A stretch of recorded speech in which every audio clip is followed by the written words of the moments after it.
Ozzy Osbourne isn't just a rock star, he's a living legend of chaos. For decades, he's carried the nickname the Prince of Darkness, not only because of his music, but because of the unbelievable jaw-dropping things he's done both on stage and off. Some of the stories sound like myths passed down by fans. Some are rumors, but many of them are terrifyingly true, confessions that Ozzy himself has made in interviews, documentaries, and memoirs. From trying to strangle his own wife, to biting the head off a bat in front of thousands, to urinating on sacred monuments, Ozzy's life reads like a script Hollywood would never dare to write. And today, we're diving into the 10 craziest things Ozzy Osbourne ever did, or was rumored to have done, that made him the most infamous frontman in music history. We start with the darkest and most shocking event of Ozzy's life, one that didn't happen on stage, but behind closed doors. In 1989, Ozzy had sunk deep into addiction. He was consuming drugs and alcohol in terrifying amounts, and one night in a blackout, he turned on Sharon, his wife and manager. Sharon recalls him sitting across from her with a chilling calmness. He told her, "We've decided you have to go." The "we" was chilling. Sharon said it was like he was possessed, as if another entity was speaking through him. Then Ozzy lunged and tried to strangle her. Terrified, Sharon fought back and managed to press a panic button to alert security. When authorities arrived, Ozzy had no memory of what happened. He was arrested and later charged, but Sharon refused to press charges. She said she knew it wasn't really her husband, it was the drugs. The fact that Sharon forgave him is almost as shocking as the incident itself. To her, Ozzy wasn't a violent man. He was an addict. But for fans, it was a glimpse into just how far gone the Prince of Darkness could become. If there's one story that defines Ozzy's legend, it's the infamous night in 1982 when he bit the head off a live bat during a concert in Des Moines, Iowa. Fans had a habit of throwing things on stage at Ozzy: clothes, props, and sometimes even animals. That night, someone tossed what Ozzy thought was a rubber toy bat. Always eager to shock, he picked it up and shoved it in his mouth. The crowd went wild until Ozzy felt it twitch. He instantly realized it wasn't fake. He had just bitten the head off a real living bat. The crowd gasped, some screamed, others cheered in disbelief. Ozzy himself panicked and rushed off stage, later having to undergo a full series of rabies shots. For years, people debated whether it was staged, but Ozzy has confirmed it multiple times. It really happened, and while he insists it wasn't intentional, the image of Ozzy biting the head off a bat cemented his status as rock's ultimate shock artist. Not long after the bat, Ozzy landed himself in another infamous scandal. In 1982, while in San Antonio, Texas, he was arrested for urinating on the Alamo cenotaph, a monument honoring Texas war heroes.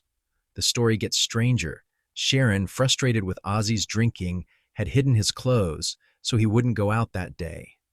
Ozzy, determined to get drunk anyway, put on one of Sharon's dresses and wandered out into the city.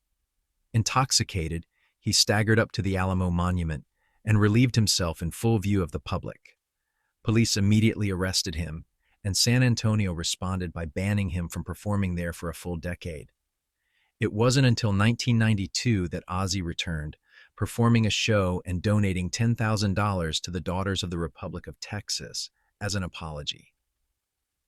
Even so, the Alamo incident remains one of the most notorious moments in rock history, and a perfect example of Ozzy's inability to control himself.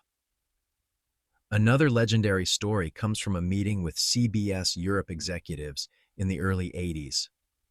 Ozzy, once again drunk out of his mind, decided to make an impression. He stripped naked, climbed up onto the boardroom table, and began goose-stepping across it, a mocking imitation of Nazi marches that horrified the executives. To top it off, he kissed the German executive on the lips and urinated into the wine that was being served. Sharon has retold this story in multiple interviews, and Ozzy himself admits he only remembers flashes of it. While it sounds too outrageous to be true, it perfectly fits the pattern of Ozzy's life. Alcohol, impulse, and total disregard for consequences. But perhaps the moment that started it all came in 1981. During a meeting with CBS Records in Los Angeles, Ozzy arrived with two white doves tucked into his coat. The doves were meant as a peace offering, a symbol of his fresh start as a solo artist after leaving Black Sabbath. But peace wasn't exactly Ozzy's brand. In front of horrified record executives, he pulled out a dove and bit its head off, letting the blood drip down onto the table. He then released the second dove into the air, where it flew around the room in panic. Executives were horrified. Ozzy was banned from ever entering CBS's offices again. But the stunt worked.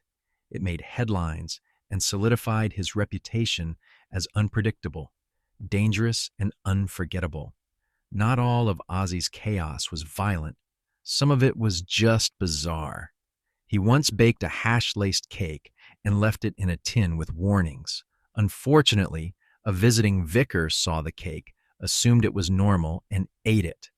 When Ozzy realized what had happened, he panicked, convinced he had killed the poor man. He carried the vicar to his car, trying to rush him to safety. Luckily, the vicar survived. But the story became one of those surreal episodes that showed how Ozzy's drug-fueled lifestyle collided with ordinary life in absurd ways. Ozzy's substance abuse wasn't just about drugs. It was also about alcohol on a massive scale.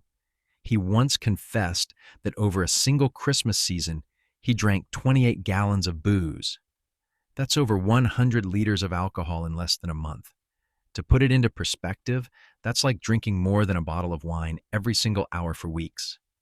For most people, that kind of binge would be fatal.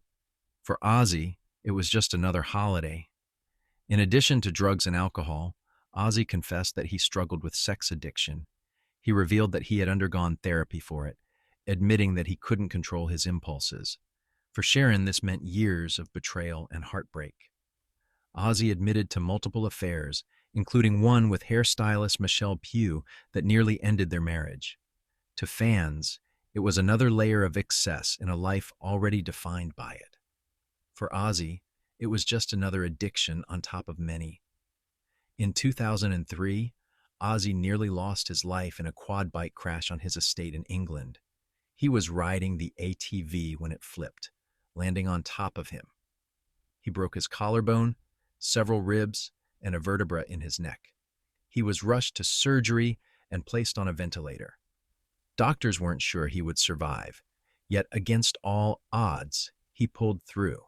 But the crash left him with lasting injuries and a reminder that even if drugs and alcohol didn't kill him, life could find another way to try.